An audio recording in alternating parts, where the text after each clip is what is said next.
A quasi 50 anni dal terremoto del 6 maggio 1976, il Friuli Venezia Giulia si prepara a ricordare una delle pagine più drammatiche della sua storia, con oltre 990 vittime, 3.000 feriti e più di 100.000 sfollati. Per la provincia di Pordenone, il comune più colpito fu Pinzano al Tagliamento, che dal 1 all'8 maggio propone mostre, spettacoli e cerimonie religiose insieme a momenti istituzionali, con la commemorazione ufficiale e la lettura dei nomi delle vittime. Anche chi non ha avuto vittime erano comunque compaesani e chi non ha avuto direttamente vittime comunque ha visto la propria casa poi distrutta.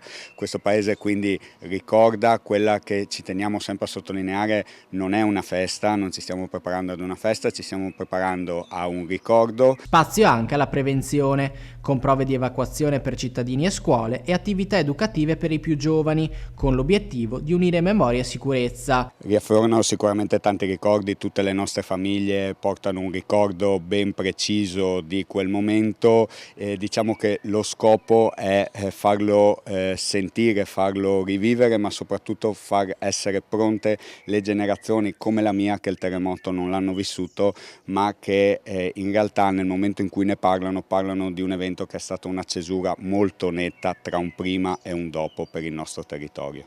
Oltre alla destra Tagliamento, anche la provincia di Udine si sta avvicinando alla ricorrenza con un fitto calendario di appuntamenti. A Gemona del Friuli, domenica 3 maggio, alla caserma Goi Pantanali, è atteso il cardinale Matteo Zuppi con circa 10.000 fedeli, evento che la nostra emittente seguirà a reti unificate dalle ore 14.